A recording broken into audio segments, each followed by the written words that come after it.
Hi, folks. Welcome to Crisco's Corner. Hi, folks. Welcome back. And those of you that are new, welcome. This is from the Daily Mail. FBI director agrees with Energy Department report at COVID most likely leaked from Wuhan lab and claims China is thwarting and obfuscating U.S. investigations into the virus. Now, I have to say this because this is YouTube, and there's a strike hanging over my head for another 60 days. I'm not saying that you shouldn't have got the VAX.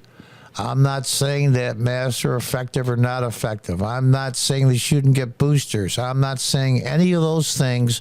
This has nothing to do with health details of individuals concerning COVID. As always consult your physician what's best for you.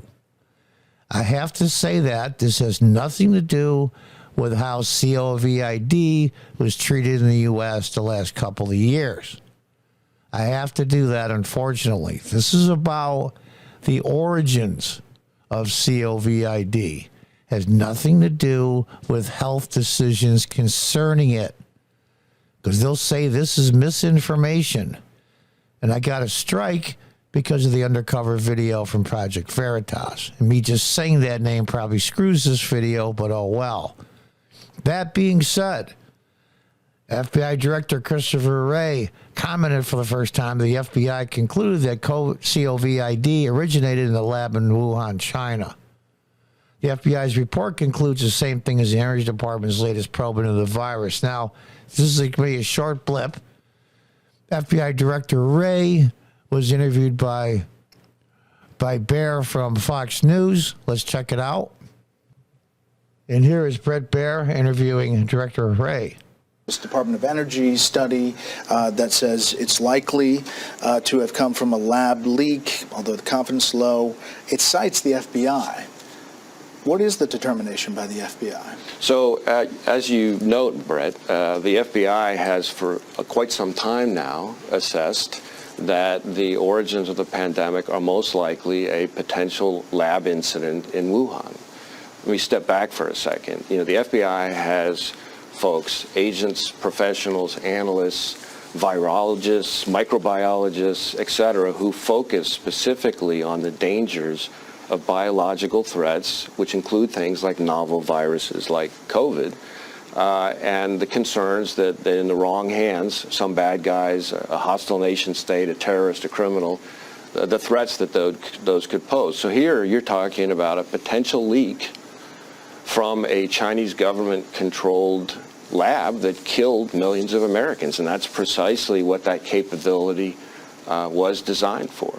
I should add that our work related to this continues, and there are not a whole lot of details I can share that aren't classified. I will just make the observation that the Chinese government, seems to me, has been doing its best to try to thwart and obfuscate the work here, the work that we're doing, the work. Okay, you get the idea. He's absolutely right. I mean, what do they call that? Occam's razor? When you make the less amount of assumptions, the simplest solution is usually the correct one.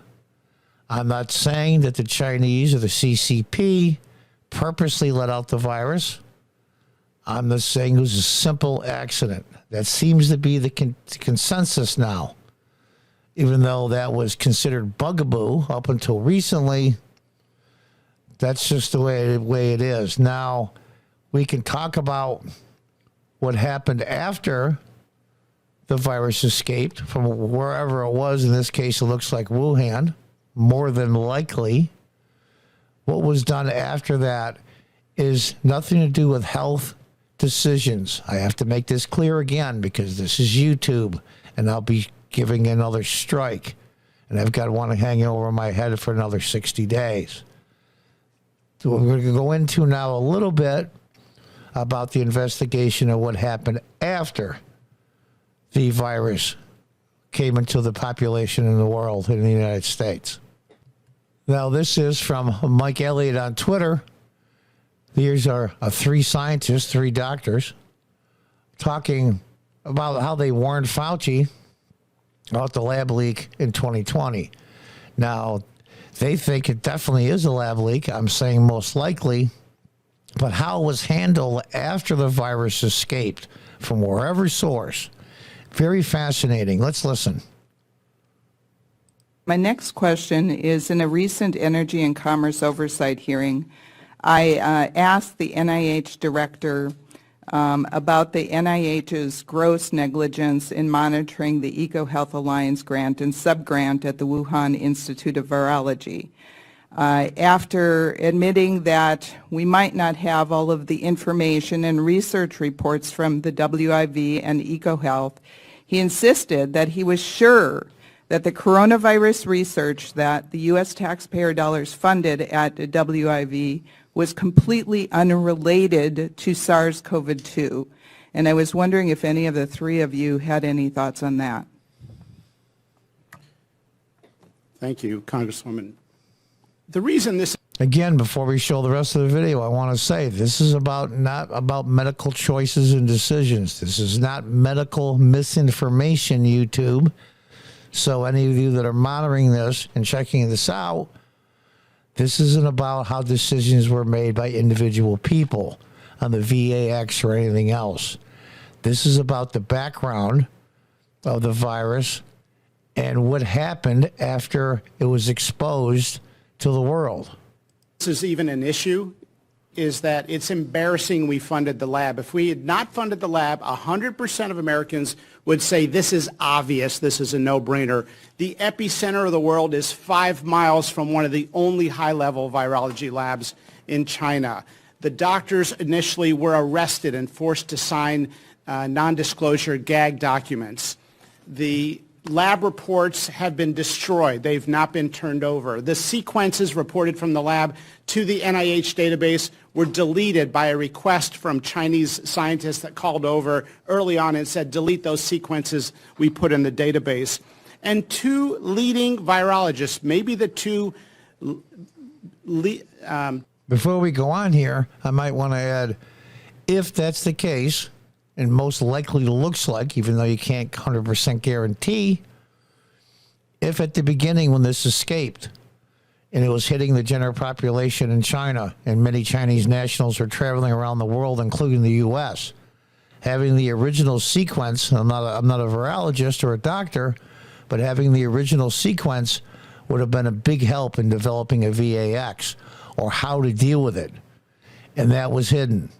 That's not about medical misinformation, YouTube, so don't take it as that. Top virologists in the United States, Dr. Michael Farzan from Scripps and Dr. Robert Gary from Tulane, told Dr. Fauci on his emergency call in January of 2020 when he was scrambling soon after learning that the NIH was funding the lab, they both said that it was likely from the lab. Both. Now, I do want to say this, and we'll watch the rest of the video. There's not much left. I'm a huge Trump supporter, and I have to honestly say this is where I'm very critical of President Trump when he was president. The people he believed in the health field, there's consensus among 90% of the United States adults that Fauci should have been fired. But this is the part where Donald Trump had no government experience. One of the things that got him to be president was the fact that he was an outsider that was going to clean it up. But once he got involved in the swamp, it was tough to see and do the right thing. I criticize him for not firing the people he should have fired, but at the same time, not having the deep background of government experience did hurt him in this case. So I'm 50-50 on being critical of President Trump, even though he was the president, the buck stops with him. Scientists changed their tunes days later in the media, and then both scientists received $9 million subsequent in funding from the NIH. It's a no-brainer that it came from the lab. I mean, at this point, it's impossible to acquire any more information, and if you did, it would only be affirmative. And that's the end of that video. He thinks it definitely came from the lab. I'm saying it looks like right now, most likely. Again, I have to say and do these things because this is YouTube. These comments come as the White House continues to struggle to come up with a consensus and how the virus originated despite Energy Department probe coming to the same conclusion as the FBI.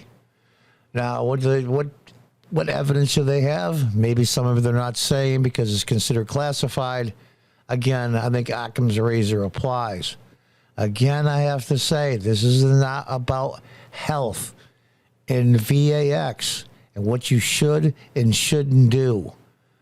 This is about how it became in the world, how the virus spread throughout the world and its origins. And it's important to know where that came from so this can never, ever happen again. There you go, YouTube monitors. And we're going to scroll through. Here is a picture of the lab. The FBI first came to the conclusion in 2021 saying it had a moderate confidence that the pandemic that gripped the world was a result of an accidental leak at the Wuhan Institute of Virology. Ray said the work was conducted by top experts in the FBI and the U.S. government who specialize in monitoring potential outbreaks because it's part of the FBI's, it's a weapon that can be used against the American people. The FBI has folks, agents, professionals, analysts, virologists, microbiologists, et cetera, who focus specifically on the dangers of biological threats, and I'm sure they do. So here you're talking about a leak at a Chinese government-controlled lab that killed millions of Americans. That's precisely what the capacity was designed for. Why they were doing it, we can only speculate, and I will not say here. Like I said, I have a strike hanging over my channel. I will just make the observation the Chinese government, seems to me, has been doing its best to try to thwart and obfuscate the work here. Of course you're going to try to cover it up. Who wouldn't? The work that we're doing, the work that our government and close foreign partners are doing, and that's unfortunate for everybody. That's true. Sometimes I give Director Wray a pass, sometimes I don't. I think he wants to do the right thing, but unfortunately politics has skewed his view or what he can and can't do. The weird part, though, is the White House. The White House can't seem to come to a consensus about the evidence that they have that's been presented to them, and I'm sure they have evidence that you and I know nothing about. Certain parties should stop rehashing the lab leak narrative, stop smearing China, and stop politicizing origins tracing, she said during a press briefing. And that's the Chinese foreign minister talking. She talked up Chinese cooperation with investigative agencies. I mean, this is such a closed society. I mean, I'm not trying to give the Chinese a break here, but they're not going to open up. They're not going to let everybody look to see. It's just not going to happen. The group has denied abandoning its inquiry amid Chinese obstacles. And there is the foreign minister from China. It's and there's a picture of the lab there. It's really something. On Sunday, the Energy Department, which maintained a group of national labs, joined the FBI in the possibility of a lab leak as the possible origin of the virus. Again, Occam's razor is in play. Although it reached the conclusion with low confidence, as numerous other agencies back a traditional spread originating in the environment, i.e. it came from nature. And I think slowly over time, these agencies are going to stop saying that, or they're going to come out and say, we think it was X. The Energy Department's report revealed it reverses previous position and has used new research to conclude that the COVID-19 virus most likely leaked from the Chinese research lab. Most likely leaked. And there you have it, folks. This is a little bit longer video than normal, but I think this is incredibly important. This is about what happened and how the Chinese handled it and how it got released to the world. Yes. Also, it's about the fact that this was an accident. And I'm emphasizing most likely that it was. We'll have to see. That this never, ever happens again. It took the world hostage for a very long time. But the one good thing that came out of it, I think, in the end, is the fact that the progressive types in Europe, as well as in the United States, North America for that matter, and I'm thinking of Justin Trudeau, their true colors, Australia as well, and the U.S. and in Europe, England, their true colors came out of their authoritarian nature. It's easy to criticize. It's easy what the Americans call Monday morning quarterbacking. It's easy to criticize after the fact, just like Trump receives criticism for how he handled it as well. It should have been handled differently. It should have been done legally rather than by edict from presidents, prime ministers, in this case in the U.S., governors, local mayors, and county executives. They needed the approval of their legislatures, and they didn't have it. This shows their nature. So the only silver lining they may come out of this is it shows who really are the authoritarians and who aren't.